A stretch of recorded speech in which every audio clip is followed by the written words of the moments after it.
But I'll tell you what has been very obvious in the past few days. A dearth of reliable reportage and reporting from overseas about the global reaction to the assassination of Charlie Kirk and how it has fed into those culture wars that the left tell you have never existed and are purely imported.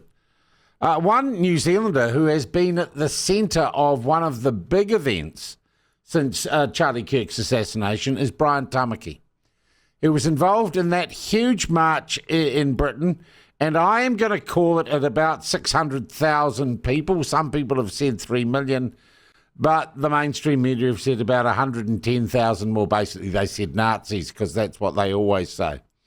But Brian Tamaki was there with his wife, Hana Tamaki, and a haka that his group or his supporters performed has had global exposure through social media. And Brian Tamaki joins us from Paris now. What are you doing in Paris, Brian? Oh, I had to shoot over here and have some downtime. Okay. Or uptime. Uptime. So, yeah, we're here for 3 or 4 days. Okay. Now, so close. Yeah. First, what led to you being in London last weekend or for that rally? Was that obviously no one expected what happened to Charlie Kirk to happen to Charlie Kirk. What was that rally or march in Britain already initially about, and why were you there? Well, first of all, I was asked to be there by Tony Robinson, who asked, Robbie Robinson. No, Bobby, isn't it? No, Tommy. Tommy Robinson, sorry, yeah. I just had a rest. Tommy Robinson invited me there and asked if I could come with my Haka team. Now, we had been in touch with them through Avi, Yemeni and Ezra Levent from Rebel News. And so there'd been some talk, and Tommy had seen some of my events here and was impressed with my stands during COVID. So he knew of me, and when this time came, it was Tommy's idea for us to come up and bring the Haka team. That's how it started.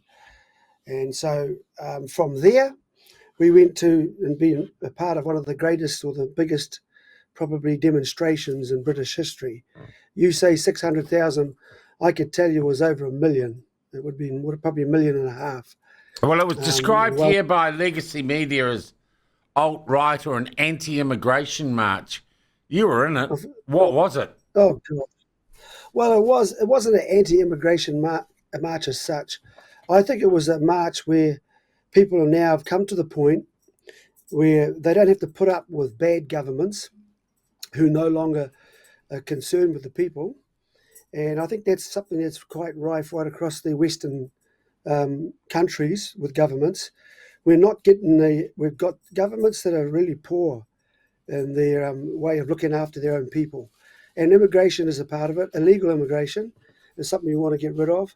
I believe also that it's a part of the reclaiming of our culture, our values and traditions that have been definitely erased by immigration and by, again, poor prime ministers and governments who don't seem to care or value their country. It also became some sort of memorial march for free speech and for Charlie Kirk. Charlie came later because that only happened that's the right. week leading up to it. Yeah, so it wasn't actually, So, but the other one was right. It was a march for free speech. The right to speak freely is important, Sean, as you know, and that's been under threat for a long time by governments. You know, in New Zealand, I've been a part of that, and I know as well. So that was a landmark march that sent a message globally that we're not going to take it anymore. And there is a street movement, a movement of people now. That was millions. To me, Europe, it involves Scotland, Ireland, Wales, people from Europe itself and France, Italy. They came from everywhere and to unite the kingdom. It was something so incredible. I've been around a lot of protests and demonstrations, But that was something else, Sean. The English people are so patriotic. It makes New Zealanders look like they don't care about their country. I was taken by the patriotism, how they love their country, they'll die for their country. They want England to be English again, and they're going to do it, do or die. And they're going to have another one soon. Hyde Park, I think, is going to be the spot, and that's going to be twice the amount of people, and that's coming from them, the people. So I would say that there's going to be a whole different future in politics coming up now, and I think this is catching in Australia, in Europe, it's in France itself. Here where I am, they're on the verge of telling their government they've had enough and going to kick Macron out.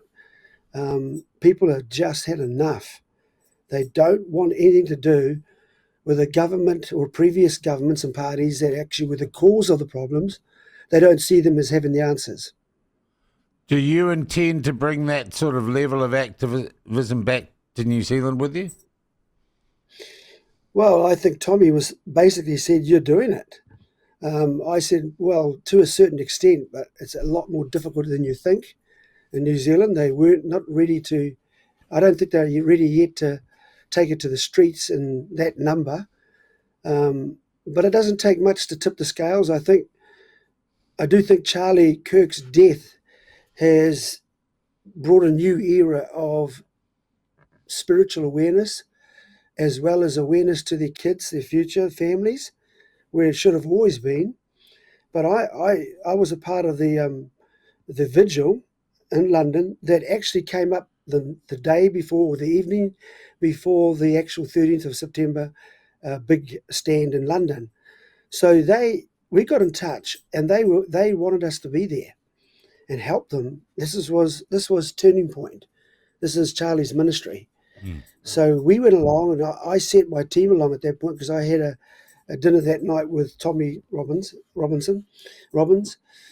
Oh gosh! Now when they went there, they were asked to basically lead it.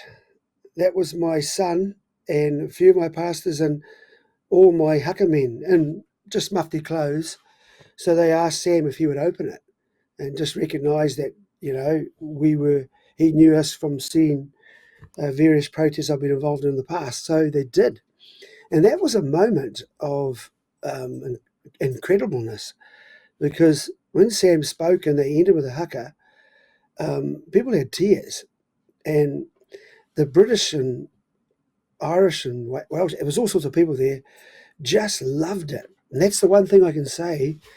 I believe we've brought a renewed, love or acceptance for the outside world to the Haka, simply in the way I presented it. And we just had people I couldn't get through the crowd. I was mugged with hugs. It took me an hour to get through. That was the only way through. When I had to go out was through the middle of this big crowd. But I actually loved every handshake, every hug, and every guy that said, "You Kiwis are something else." And many of them said that was the best message. Yeah. We love what you said. Meantime, as I said, back here, the news media saying it was a far right, hard right, anti-immigration march. And also, Brian, your organisation has been under attack again with a long, very wordy supposed expose by a guy called John Campbell, paid by the taxpayer, no doubt, on Television New Zealand. He's been flogging that story for a bit.